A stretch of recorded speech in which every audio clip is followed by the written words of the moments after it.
Bonjour tout le monde et bienvenue sur la matinale. Nous sommes en avance, comme on s'est dit hier.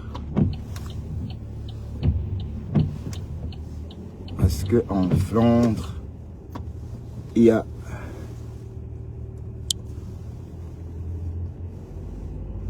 un foyer d'embouteillage en Flandre. Bienvenue dans la matinale avec moi. Bertrand Chixomon, on va travailler en faisant le japap. Et bonne nuit aux Américains qui me regardent. Je fais allusion à Claire Bitoa du Queens. Peut-être elle travaille en ce moment. Non, elle travaille la journée. Claire Bitoa. Ah là là, c'est déjà blindé. Waouh. C'est le tunnel qui est blindé.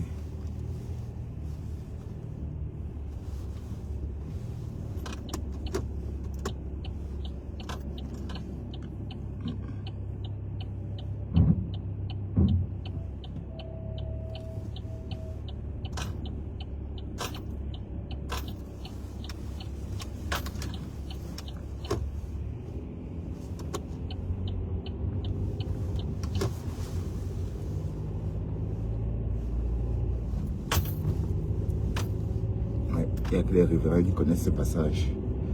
Bon matin. Tous les regards sont portés à Davos, où le monde est en train, où les décisions importantes vont se prendre. Où les décisions importantes se prendront au courant de la journée. Donald Trump, le président américain, est en route pour Davos. Forum économique. Et en passant, pendant que vous scrollez sur Facebook, sachez que le Cameroun est au bord de la récession. Et les Français risquent de quitter l'Afrique. Ils n'ont pas le choix.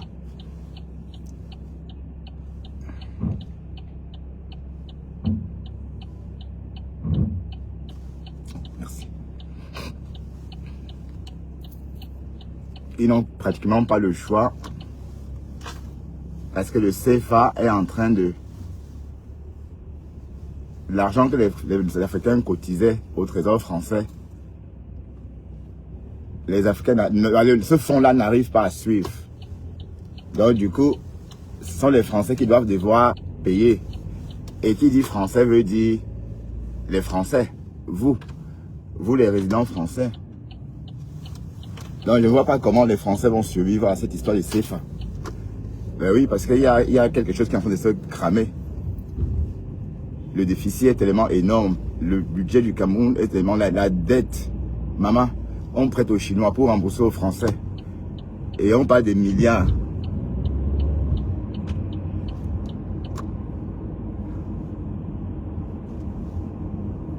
On parle de milliards, de milliards, des centaines de milliards. Là, on parle de 383 milliards. Que l'État camerounais emprunte pour rembourser.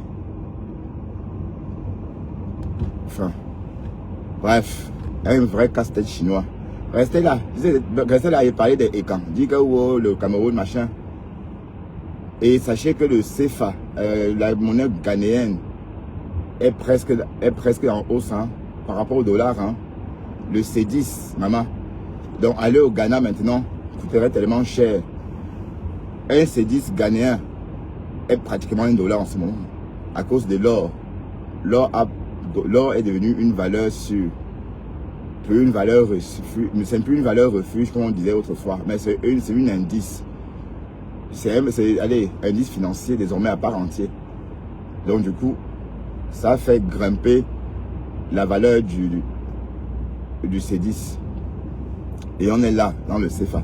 Mais bref, les économistes disent que les Français vont plus tenir longtemps dans la zone CFA. Les économistes disent que la pression va être avec la Chine. Les Français n'auront pas le choix que de s'en aller. S'en aller veut dire le CFA, parce que quand on vous dit qu'ils sont là, vous dites que non. C'est le CFA qui prouve qu'ils sont là. Parce que ce CFA-là, c'est un piège. Et on risque même de le dévaluer. Ça veut dire que peut-être dans un an, on va dire que 1 euro est égal à 2500 francs CFA. En ce moment, vous allez comprendre. 1 euro, 2500 francs CFA. Ou 1 euro est égal à 5000 francs CFA. C'est ce qui va se passer hein, s'ils ne veulent pas partir. Et ça va être la troisième fois, hein, si on dévalue. Hein. Ça va être la deuxième fois, pardon. N'oublions pas qu'on avait déjà dévalué à une époque quand c'était le franc. Donc, restez en alerte. Pendant que vous scrollez sur TikTok. En tout cas, il fallait s'y attendre. Hein. Et le Premier ministre italien est sorti. Elle a dit que Macron, tu nous entraînes dans vos conneries. L'Italie n'a jamais colonisé un pays d'Afrique. Pourquoi tu nous imposes ces Africains-là? On n'en a jamais voulu. On n'en a jamais essayé de conquérir l'Afrique. Donc c'est toi qui pilles l'Afrique. Donc assume, maman. Et l'Europe risque de se vaciller. Et donc on est en train de s'acheminer peut-être à l'effondrement de l'Europe. Parce que plus rien ne marche. Ici on dit 900, il y a la corruption. Et c'est le nom des Camerounais qui est gâté. 900 milliards. Le montant que la corruption a coûté. Donc le PIB, presque le PIB des Pays-Bas. Presque le montant des pays, presque le PIB, presque le montant du produit intérieur brut néerlandais. 900 milliards. Et il y a tellement de lobbying à Bruxelles, tellement de choses ici qui se passent à Bruxelles, tellement, ça c'est la ville des lobbying. Hein. Donc ces lobbying-là, ces géants du lobbying dépensent 5 milliards justement. Voilà, 5 milliards pourquoi? Vous allez me demander pourquoi dépenser 5 milliards. Oui, pourquoi on vote à leur faveur? Pourquoi on dise que oui, le produit est bon? Pourquoi on dise que oui, le sucre est ceci? Pourquoi on change les choses? 5 milliards. Voilà ce que ça coûte. Donc, la corruption. Donc, plus rien ne va. Mais on fait croire que tout fonctionne bien, alors que plus rien ne va. Voilà les Chinois qui sont en train d'ouvrir, qui nous ouvrent les yeux. Voilà.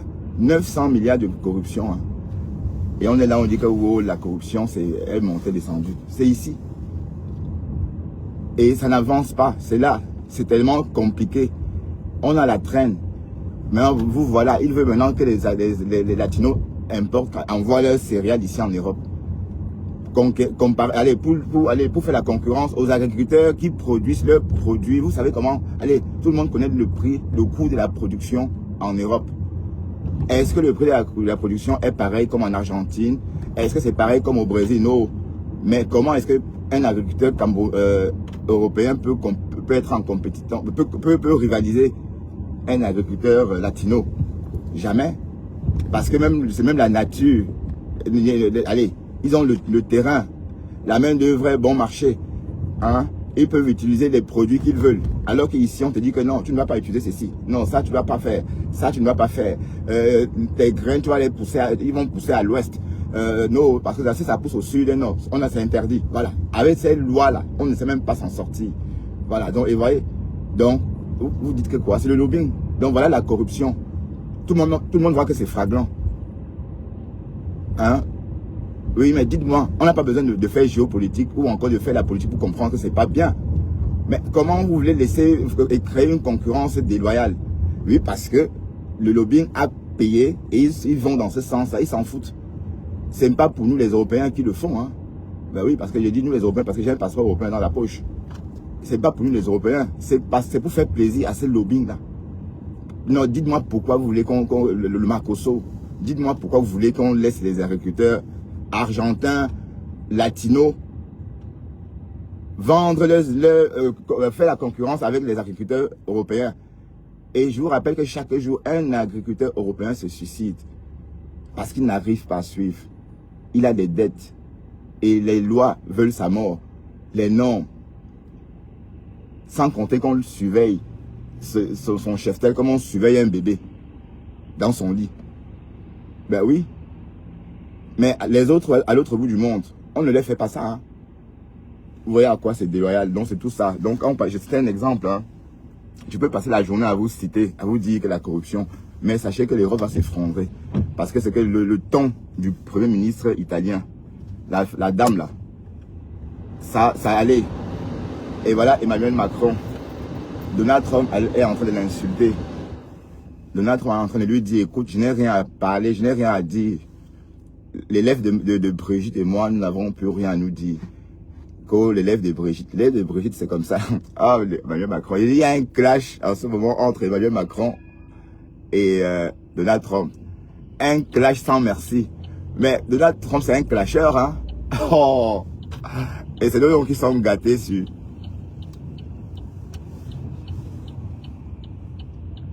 Et c'est nous donc qui sommes gâtés sur Facebook. Donald Trump, le gars, c'est un clasheur né. On dit que Emmanuel Macron a dit que... Ah, il a dit ça. Ah, d'ailleurs, de toute façon, je réponds, je n'ai rien à lui dire parce qu'il ne sera plus là dans près. Il va partir bientôt, de toute façon. Moi, je parle avec des gens qui vont rester encore longtemps au pouvoir.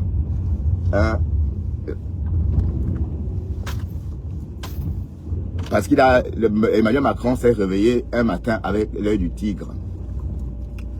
Bon, il a voulu ironiser sur son œil du tigre, quoi. Parce que généralement, c'est un truc exceptionnel chez les stars, l'œil du tigre. Mais, sauf que son œil du tigre, on chuchote que c'est Brigitte Macron qui l'a Ndormo.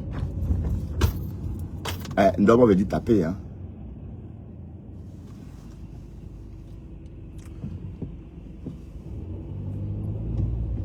Et il y a un clash sans merci. Et Donald Trump, lui, il est en train de vouloir taxer le champagne français à 200%. Juste pour une histoire que Emmanuel Macron a refusé de venir à son congrès pour la paix. Parce qu'il voulait organiser un truc pour la paix avec l'Ukraine. François, allez.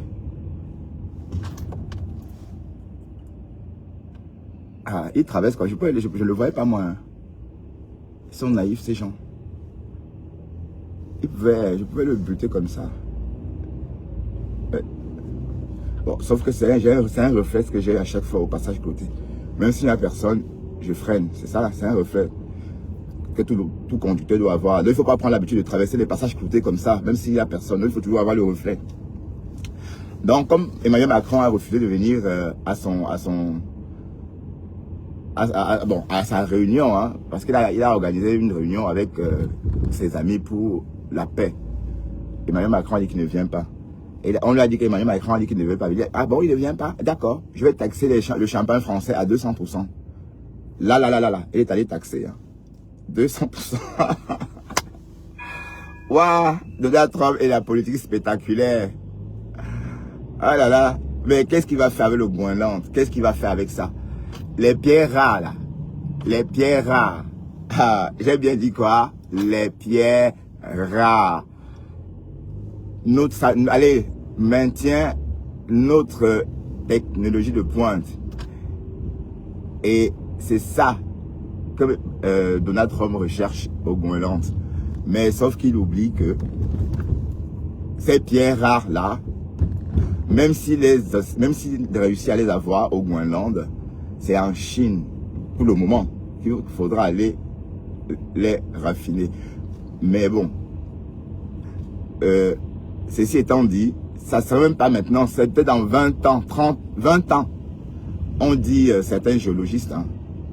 Donc c'est dans 20 ans qu'on peut commencer à voir les premières terres rares. C'est pas là, avant les mi-mandats.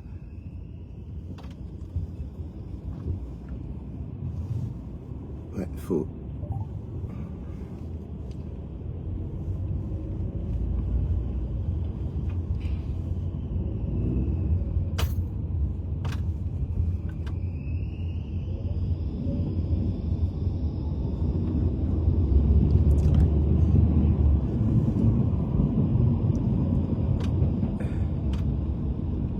Donc c'est un truc de ouf, quoi. C'est du n'importe quoi. Bref, j'espère qu'ils vont pas se battre là-bas. Hein. Parce qu'on attend tous voir comment...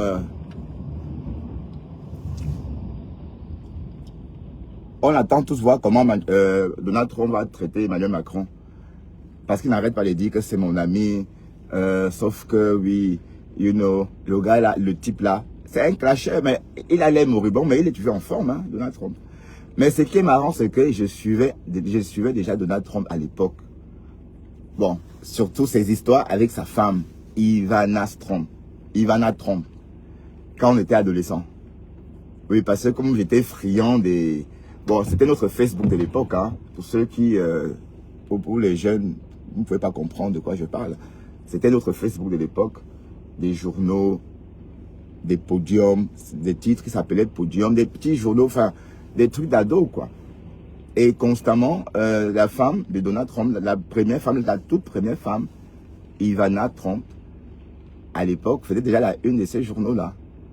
Elle créait, d'ailleurs, elle était déjà créatrice de bijoux, hein, à cette époque-là. Et voilà que à 50 ans, on parlait encore de Donald Trump. Mais ici, on parlait de lui-même. Parce qu'à l'époque, on ne parlait pas beaucoup de lui, on parlait plutôt de ses femmes. Lui, avant qu'il ne devienne président. Ok. On a le même itinéraire. Ah oui, c'est vrai, on a le même itinéraire.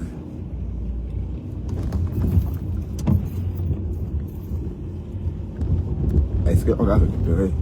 Oui, je crois qu'on a quand même récupéré notre retard parce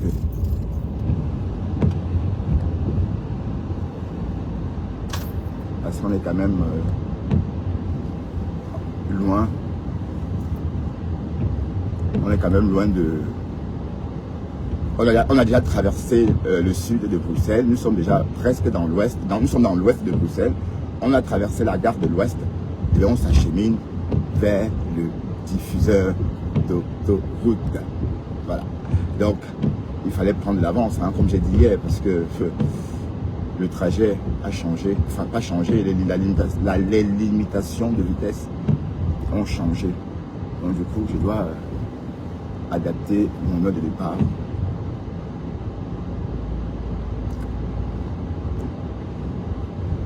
Bon, le soir, bon, imaginons que Donald Trump donne des coups de poing à Emmanuel Macron.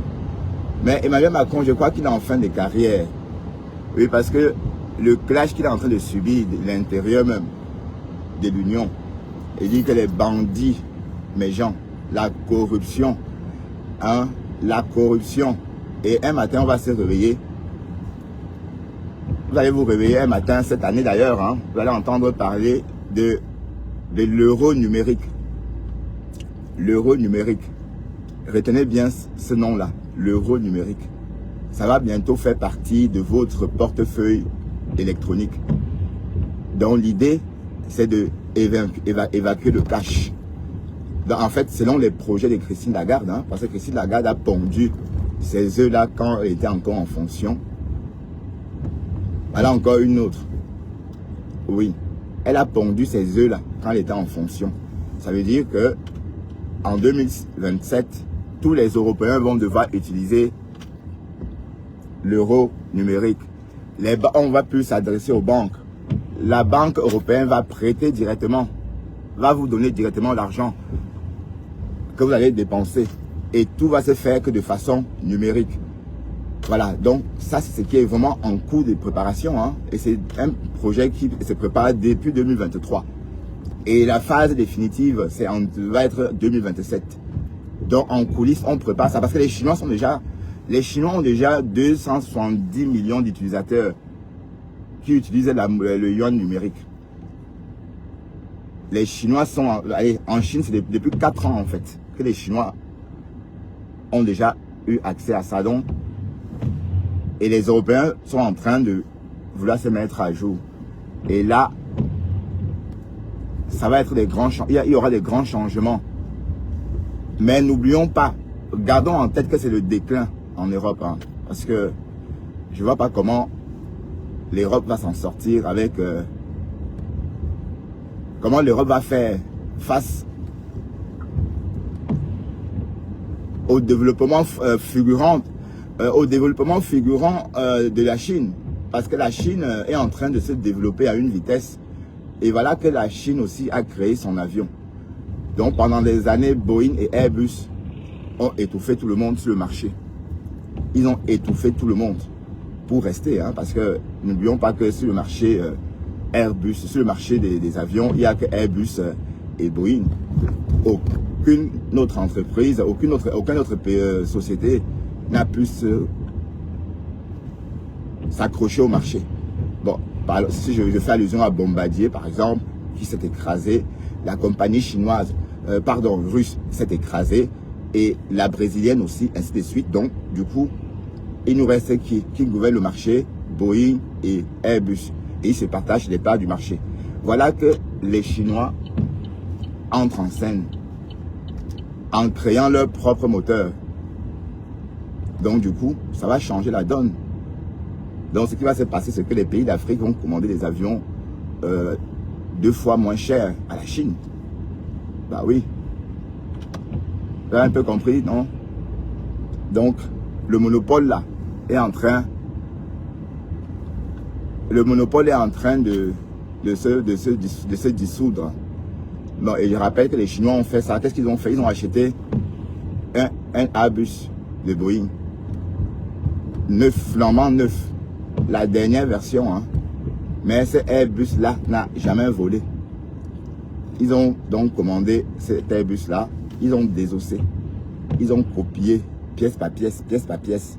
Mais les Américains ne peuvent rien dire parce que s'ils en parlent, les Chinois vont décommander. Parce qu'ils ont commandé 240. Je veux dire, avant qu'ils ne se mettent à jour, hein, avant qu'ils ne créent leur propre avion. Ça veut dire qu'ils avaient commandé en 2019, un avion et cet avion n'a jamais volé. On sait qu'il est en Chine. Et 4 ans après, ils ont sorti leur avion. Exactement comme l'avion des Américains. La même chose. Mais, sauf que tout vient de là-bas. Mais sauf que pour l'instant,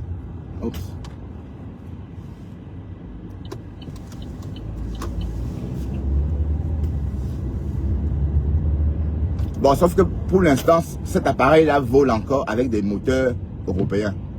Voilà que les Européens disent que non, ils ne vont plus vendre des moteurs hyper puissants à la Chine pour des appareils ou encore des pièces capables, n'est-ce pas, de permettre à la Chine de réaliser des technologies de pointe. Donc du coup, Pékin s'est dit, ok, on va aussi fabriquer notre propre moteur. Ils se sont donc donné l'objectif de créer leur propre moteur d'avion.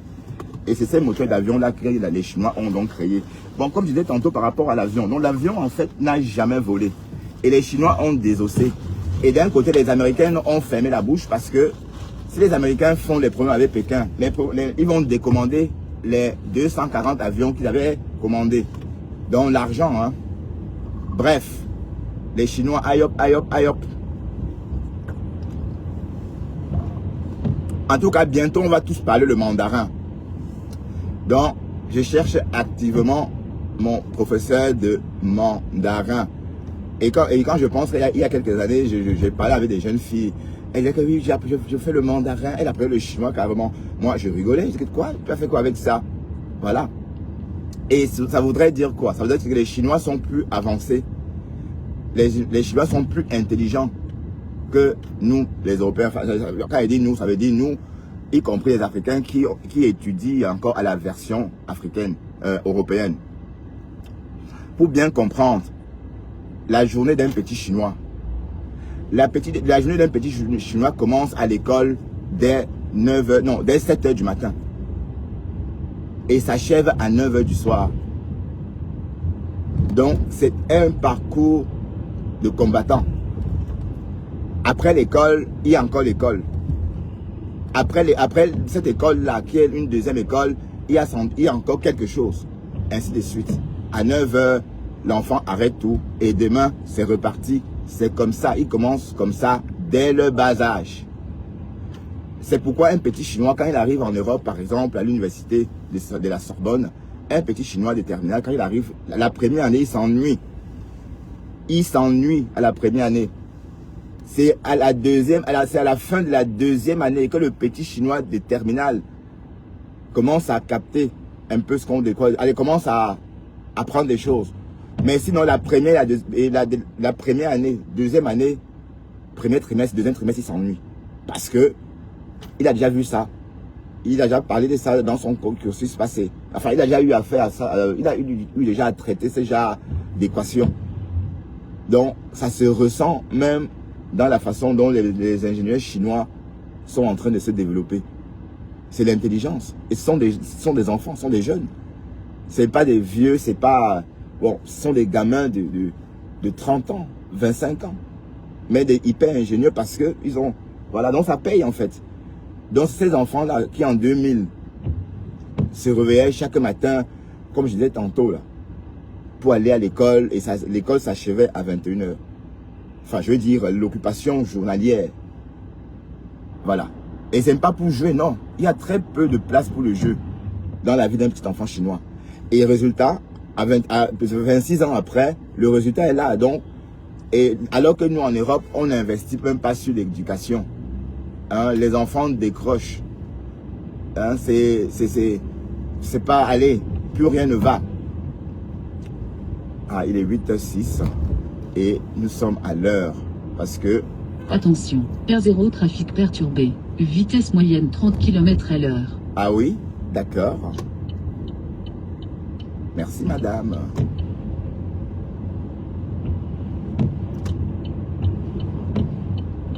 Vous savez, Bertrand Chixomon est toujours accompagné par cette dame et elle m'aide un grand secours quand je suis à l'étranger. Hein. Quand je suis à l'étranger, elle me dit des choses, quand je suis sur l'autoroute par exemple, elle me dit des choses, voilà, qui m'alertent. Parce que quand elle me dit qu'il y a quelque chose sur la chaussée, par exemple, et quand je roule, et que je roule à 130 par exemple, automatiquement je freine. Et je régule la vitesse. Elle dit tout. Même si quelqu'un laisse tomber une canette sur l'autoroute, elle me dira, attention, canette sur la chaussée. C'est bien, non? Ben oui, c'est le déclin de l'Europe, hein. Mais il y a depuis des mois, bon, l'année dernière, j'ai beaucoup parlé de l'occupation du Cameroun par les Français. Mais en réalité, Dieu va faire les choses. Le temps va faire les choses. Voilà, le temps va faire les choses. Sinon, je ne vois pas comment les Français vont s'en sortir. Parce que l'argent que les Africains déposaient, ils n'arrivent plus à déposer. Et c'est ça qui faisait leur force aussi. Donc le manque à gagner qui paye, ce sont les Français qui payent. Et si le franc CFA vacille, les Français vont payer le manque à gagner, puisque le CFA c'est une devise. Eh Seigneur, comment on pouvait imposer une devise à une population qui n'a même pas encore, qui vit encore d'une économie informelle, hein? Voilà le Ghana. Quand je dis qu'on vole le Cameroun, c'est pourquoi on ne progresse pas. Vous dites que je mens. Voilà le Ghana. Le CEDI ghanéen. Regardez un peu, voir le coup. Vous allez me dire, vous allez tomber des nues. Et c'est le seul pays où vous pouvez utiliser vos cartes européennes en Afrique. Le seul pays. Je ne sais pas si c'est possible en Afrique du Sud, mais au Ghana, tu peux retirer l'argent du mur avec ta carte bancaire de l'Europe. Hein. Je n'aime pas dire la carte de crédit. Oh. Carte bancaire. Vous voyez, c'est parce que les banques ont eu confiance. Et voilà que le C10 a pris un coup. Même le Nara a pris un coup depuis bientôt 13 ans. Ça fait 13 ans que le Nara n'a pas été à la hausse. Mais le Nara est en train de grimper. Tout ça parce que, et en passant, est-ce que vous savez que le Ghana est le premier producteur de l'or? Bon, comme l'or est devenu une valeur... l'or étant devenu une valeur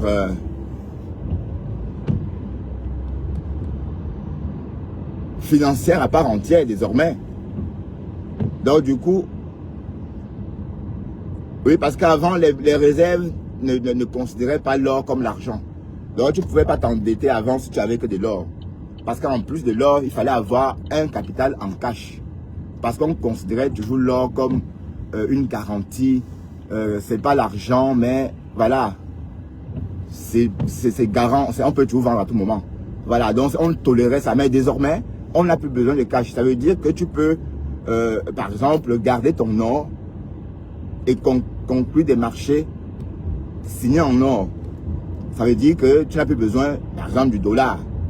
Vous voyez un peu le truc, comprenez un peu la place que l'or est en train de prendre. Et ce depuis, je crois depuis lundi, je crois.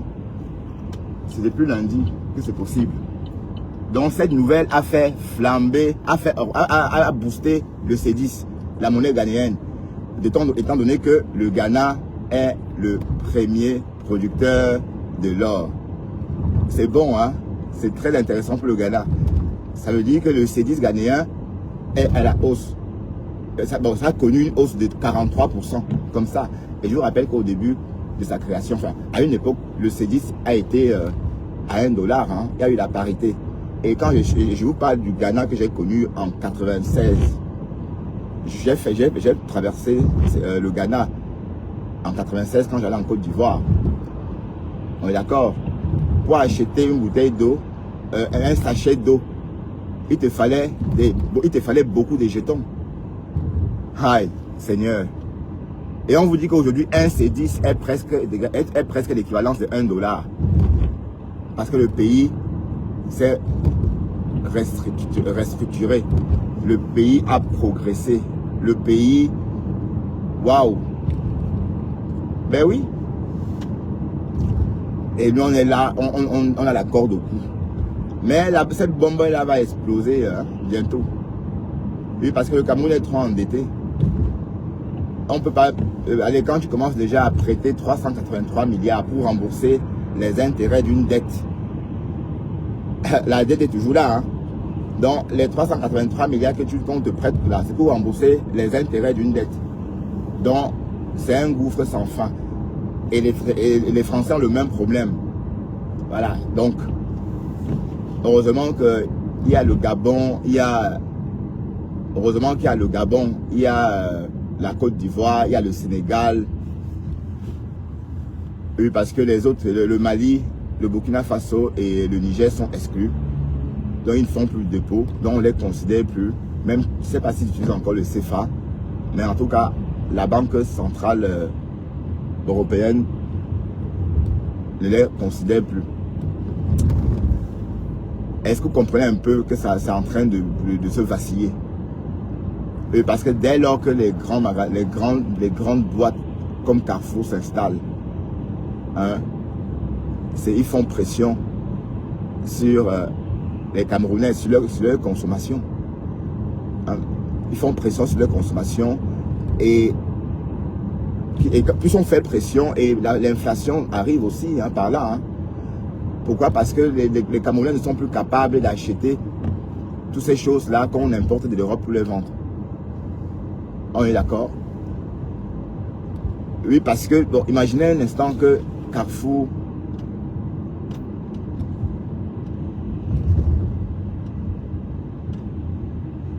Qu'est-ce qu'il fait?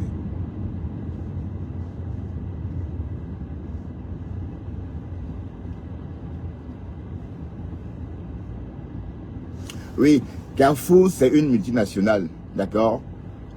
Et Carrefour en Afrique est plus cher qu'en Europe. Donc, quoi qu'on fasse, tant que le niveau des Camerounais n'est pas au même niveau que des niveaux des clients habituels de Carrefour dans le monde entier, il y aura toujours un déficit.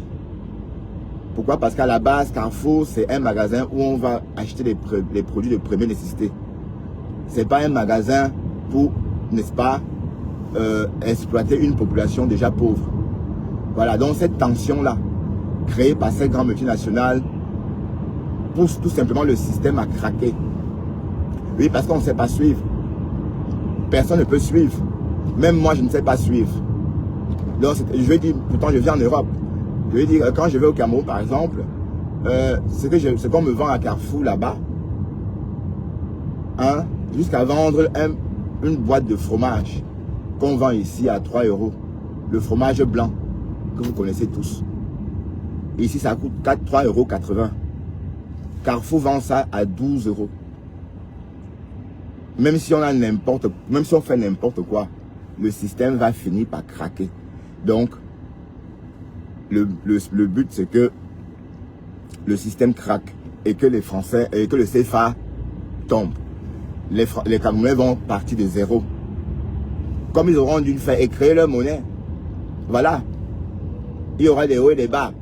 Et voilà, maintenant on va prendre notre destin en main. Oui, parce que c'est la monnaie qui détermine, hein, c'est tout. Parce qu'on va beau dire que wow, c'est ceci, c'est cela, c'est la monnaie d'un pays qui détermine. Vous voyez un peu. Ah, ici on roule à 50. D'accord. Donc, et je ne vois pas comment les Français vont faire. Allez, peut-être qu'ils vont résister encore quelques années. Mais le fait est que, comme ils sont garants de tout ça, déjà en Europe, plus rien ne va. Et imaginez un scénario si l'Europe vacille, par exemple. Parce que l'Europe aussi va vaciller. Seigneur, la politique, vous savez, quand je commence à parler de la politique, ça m'énerve. Parce qu'il y a tellement de choses. On vous dit que l'Europe, la communauté européenne, et ce n'est même pas des conneries, hein. On a arrêté une députée européenne ici pendant la Coupe mondiale au Qatar avec une mallette d'argent où on parlait de 180 000 euros qu'elle a reçu du Qatar pour qu'elle vienne à la communauté européenne et dire que oui, le Qatar respecte les droits de l'homme, le Qatar n'est pas un loup noir, le Qatar, voilà. Donc elle a reçu l'argent pour ça. Donc, voilà un peu comment on dirige l'Europe. Ça veut dire que tout ce qu'on nous impose, c'est pas parce que c'est bien pour nous. C'est parce que quelqu'un du lobbying a boosté les décisions de nos députés européens. Et c'est comme ça tout le temps. Bienvenue à Bruxelles, là, la ville des lobbying. Il y a au moins 70 lobbying à Bruxelles. Oui, 70 lobbying. Donc ça veut dire que après Washington, c'est Bruxelles. Hein? Après Washington DC, c'est Bruxelles. Ben oui, parce que à Washington DC, c'est un peu la même chose. Hein? Il y a des lobbying parce que les différents gouverneurs, les différents dirigeants d'État stagnent autour de la Maison Blanche pour que les lois fédérales aillent dans leur sens. Vous voyez un peu, vous comprenez un peu de quoi je parle. Donc, étant donné que l'Europe aussi est administrée un peu comme les États-Unis, ces lobbying-là se forment dans la capitale belge comme ça, justement. Et ces lobbying-là ont dépensé, tenez-vous bien, 5 milliards d'euros. Vous comprenez? Je dis encore 5 milliards d'euros. C'est la somme que la somme que les lobbying ont dépensé justement pour corrompre, non enfin pour influencer, hein. Ben oui, pour corrompre, pour corrompre nos députés européens. D'accord, c'est un truc de ouf. C'est un truc de ouf. Et comment un système comme ça peut, vous voyez, et c'est toujours vous qui, non seulement vous empêchez les gens d'évoluer, alors que les Chinois, eux, ils aident les entreprises. Regardez la malchance. Ça veut dire qu'en fait, si par exemple la compagnie belge a des problèmes, l'État belge n'a pas le droit de l'aider. Donc ça veut dire que la loi dit que non, que l'État ne doit pas aider sa compagnie belge. On va la laisser mourir. Et qui est? Donc rien que ça, est-ce que c'est bien? Donc c'est tout ça le problème. Alors que les Chinois, pendant que les Chinois, les Européens sont à 8 milliards de dépenses en recherche, les Chinois sont à 45 milliards. Donc ils ont l'argent, ça ne compte pas. Alors que nous en Europe, voilà. Je vous avais dit, hein, à une époque, quand on délocalisait tout en Chine, j'étais choqué. J'ai dit merde. Je n'en revenais pas. Et les Chinois, eux, ils se frottaient les mains.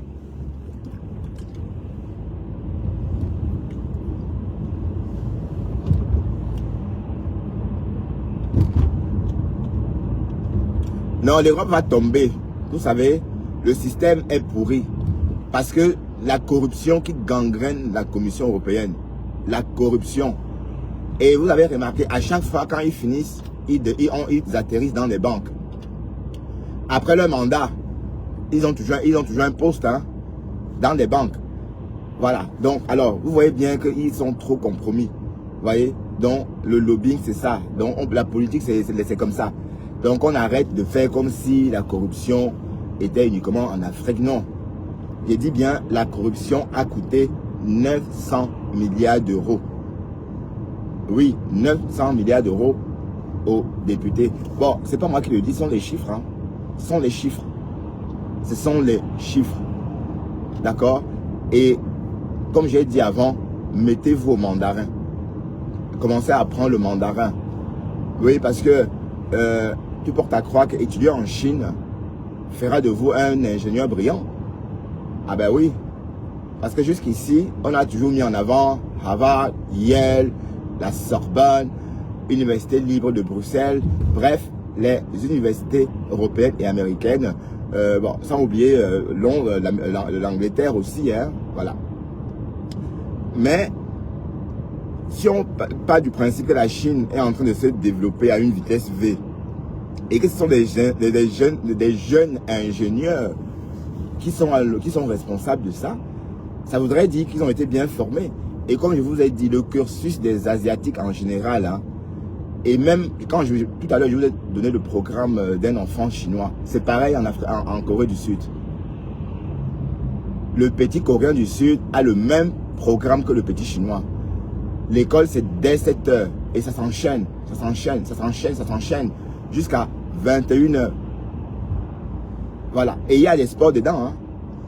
Il y a 3/4 d'heure de sport dedans aussi. Hein. Et si c'est la natation, ou que c'est l'hiver ou machin, ou non, tu vas nager. Bon, évidemment, ce sont des piscines chauffées, mais ça reste une activité. Donc les petits Chinois grandissent, le petit Coréen du Sud grandit comme ça, sans avoir de la place pour le jeu. C'est pourquoi ils sont dynamiques. Et nous en Europe, on n'est pas encore à ce stade. Nous en Europe, on est encore trop... dès que tu lèves la main, on va créer à la maltraitance. Voilà. Donc c'est ton enfant sans être ton enfant. Ça veut dire que tu ne peux pas être... Il y a des choses que tu ne peux pas faire. Il y a des choses... Voilà. Hein? Mais voilà les petits Chinois. Résultat, celui qui est né en 2000 devant nous là. Là. C'est eux qui sont en train de monter toutes ces choses-là. Hein. C'est eux qui sont en train de travailler dessus. C'est eux qui sont en train de transformer la Chine. Je veux dire, les petits Chinois nés en 2000. S'il a suivi le cursus dont j'ai parlé tantôt, à 26 ans, il est un ingénieur. C'est-à-dire que c'est depuis le berceau que le cerveau travaille. Vous voyez un peu la différence. Voilà. Et voilà que même Porsche est en train de s'écraser. Les Chinois ont sorti les leurs. La version Porsche des Chinois, 45 000 euros. Tandis que la Porsche ici, c'est 150 millions d'euros. Et la Porsche chinoise, c'est le Helele. C'est connecté au téléphone, connecté à la maison, connecté. Les portails s'ouvrent automatiquement. Et on sait aussi que bon, le nouveau riche a 35 ans. Un jeune de 35 ans a grandi dans les Snapchat. Donc, c'est plus la même. Les Porsche n'ont plus la même valeur qu'avant. Ce sont les vieux d'avant, là, les anciens millionnaires qui achètent encore la Porsche à 150 millions. Mais on sait que les nouveaux riches ont 35. Allez, la nouvelle génération des riches de 35 ans n'achèteront plus de Porsche comme avant parce que c'est un peu vieillot. Voilà, ils préfèrent la nouvelle version des Chinois parce que la Chine s'est adaptée. Ça veut dire qu'ils ont créé une espèce de Porsche digitalisée. Ça veut dire que la Porsche est connectée sur ta maison, elle-même connectée sur ton téléphone, connectée sur ton portail et les portières sont connectées. Donc il suffit de parler pour que les portes s'ouvrent. Voilà. Voilà. Donc du coup, les nouveaux riches se l'arrachent. Et ces nouveaux riches là ont quel âge? 35 ans. Hein? Ben oui, ces nouveaux millionnaires ont 35 ans. Vous voyez un peu que les Chinois ont bien compris. Donc, c'est pour dire quoi? C'est pour dire que le système européen qui marchait autrefois est en train de vieillir naturellement. Et il y a une fin pour tout. Hein. Ah ben oui, il y a une fin pour tout. Et donc, c'est la fin d'un système. C'est la fin, c'est le déclin en fait. Et je ne veux pas être dur avec les mots. Hein. Je ne veux pas être dur avec les mots. Oui, parce qu'on va pas. Comment on va faire pour rivaliser la Chine? Comment les Européens vont faire pour rivaliser les États-Unis? Est-ce que c'est normal que dans un pays, on ait besoin d'une économie pour exister? Voilà que les Chinois, par exemple, comme ont fauché, ont mis à terre, ont mis à genoux, pardon, l'économie automobile, pardon, européenne. Pourquoi Volkswagen jusqu'ici recevait une partie des puces de Pékin, de la Chine? Voilà. Donc, voilà qu'ils ne veulent plus livrer les matières premières ou encore les puces dont ils ont besoin. Donc, résultat, Volkswagen est à l'arrêt parce que la Chine aussi produit des voitures. La Chine aussi produit ses propres voitures. Donc, pourquoi va-t-il continuer à vendre des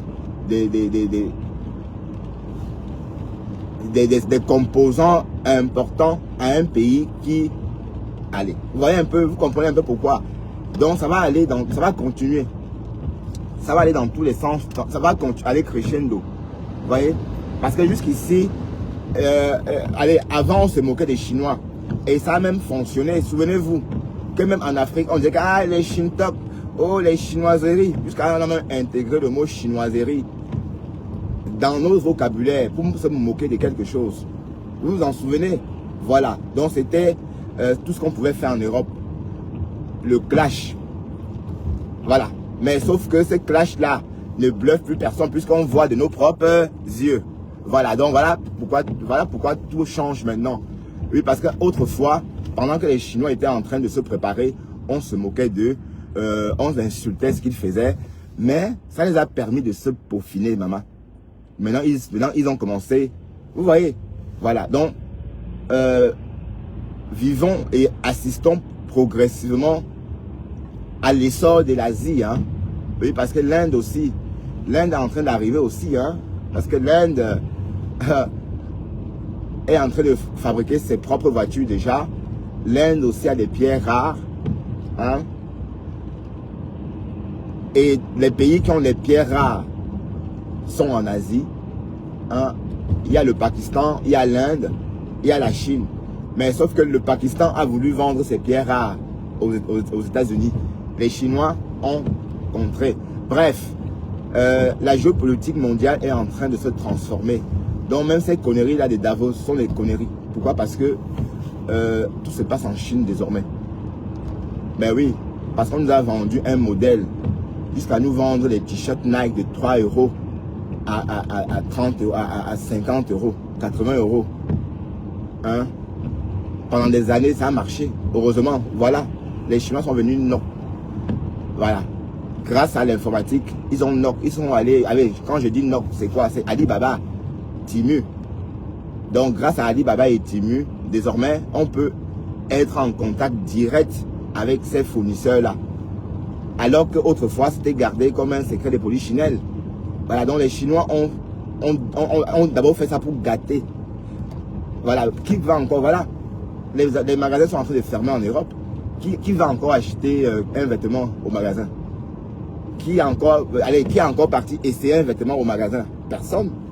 Parce qu'il y a Temu, il y a Shine, il y a ceci. Bon, comme on est fort en Europe, on continue les clashs. Hein, que wow, c'est pas bien fait. Wow, c'est pas ceci. Mais alors que les grandes marques achètent aussi là-bas. Et du coup, on va acheter, par exemple, parce qu'on a mis de la virgule Nike, ça va me coûter. Voilà, donc c'est fini les 40%. Il n'y aura plus de 40% de marge. Et nous, en Europe, on va bien vivre. Parce que désormais, je n'aurai plus besoin d'acheter mon smartphone à 1000 €. Parce que... Oh, Cocolo, j'ai été bloqué. Oh. Ouais. Bonjour, Pasto. Bon, j'étais en train de dire que les Chinois ont créé leur part de iPhone. Huawei a créé une version de iPhone, le Helele. D'accord? Le Helele. Et ça coûte 535 €. 535 €. Et c'est plus top que le iPhone 17. Peut-être c'est même ça que je vais acheter bientôt. Donc, c'est aussi bientôt le déclin de iPhone. On nous a vendu le rêve pendant des années, des conneries. Hein? Des conneries. Des téléphones comme ça. Voilà. Parce qu'il c'est une opération 40%.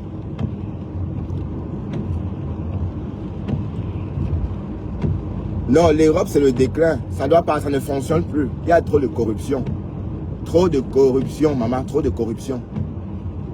Les lois, les normes, les ceci, l'Europe ne veut pas ça. En temps revenant, ça a changé. Parce que l'autre a payé plus. Hein? Tu appliques 1, 2, 3. Un autre lobbying arrive. Voilà, on te donne plus d'argent. Tu te dis que, ah non, finalement, hein, on change. Voilà, c'est ça. Et c'est officiel, hein, les lobbying, hein, c'est comme ça. Et dit, Bruxelles, c'est la deuxième ville au monde de lobbying après Washington DC. Oui, ça se comprend avec Washington DC parce que, bon, voilà, tout se passe à Washington DC.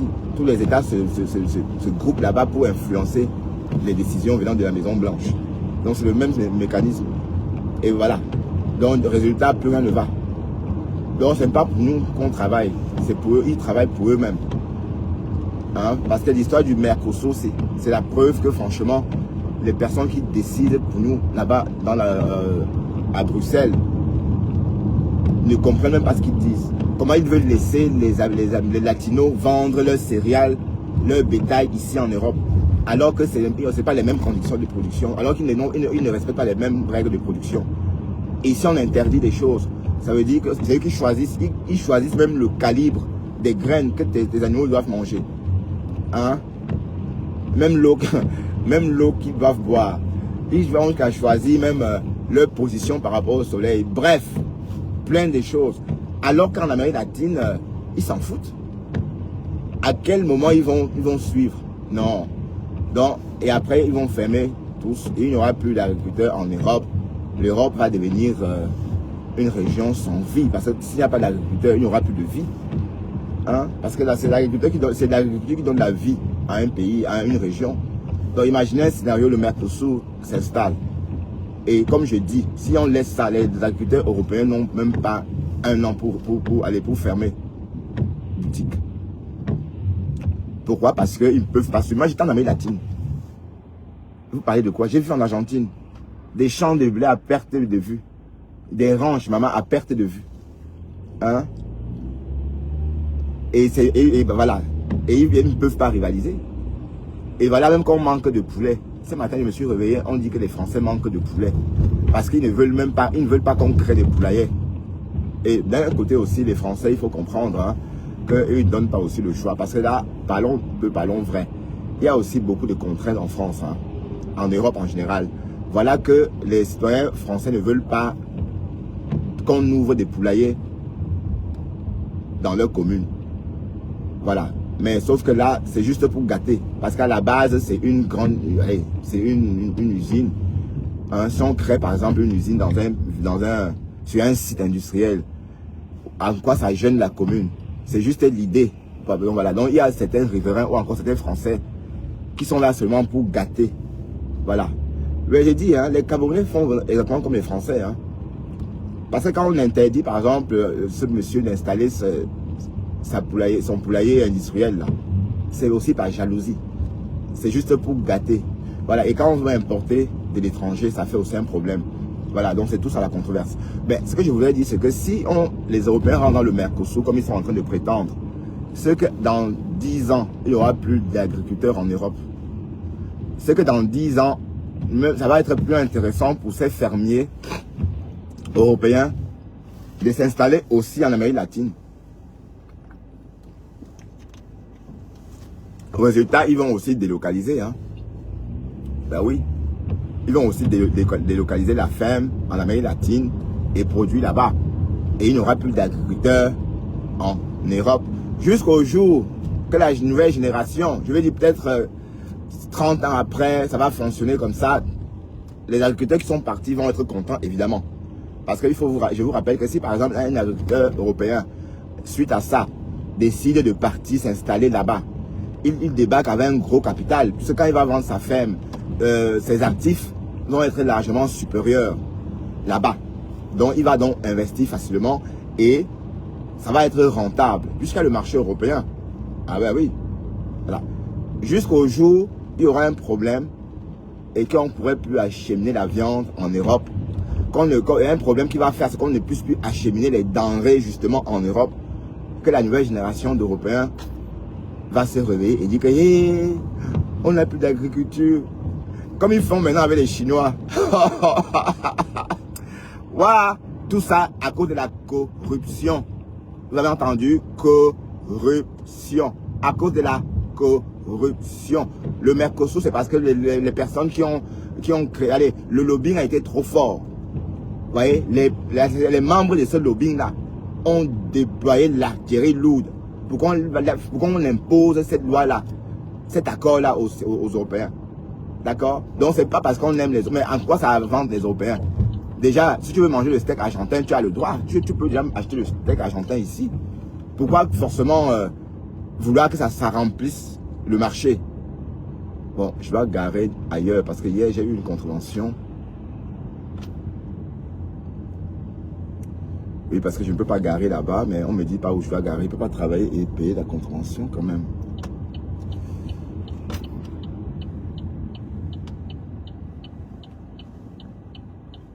Ah putain.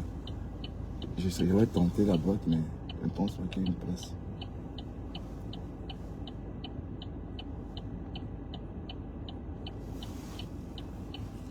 Donc, bonjour pasteur, je vais ajouter.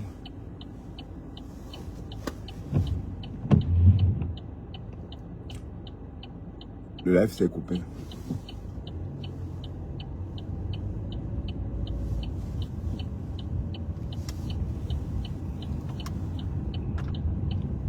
C'est quoi ça, man?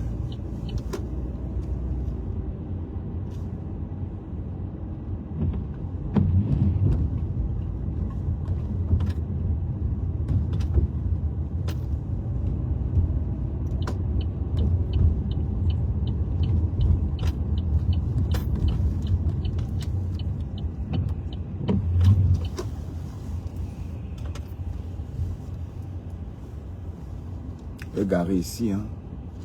Je n'ai pas le choix. Parce que j'avais une contravention hier, 15 €. Oups. Merci Seigneur de nous avoir accompagnés. Merci à vous aussi hein, d'avoir été là pour rendre ma conduite ludique. Vous voyez, je suis parti tôt aujourd'hui, c'est bien. Vous voyez, c'est moins stressant. Et désormais, on va partir comme ça. Bon, je vais désormais rentrer dans la salle de bain à 7 h. Parce qu'avant, je rentrais dans la salle de bain vers 7h20. Et voilà, c'est trop juste. Vous voyez.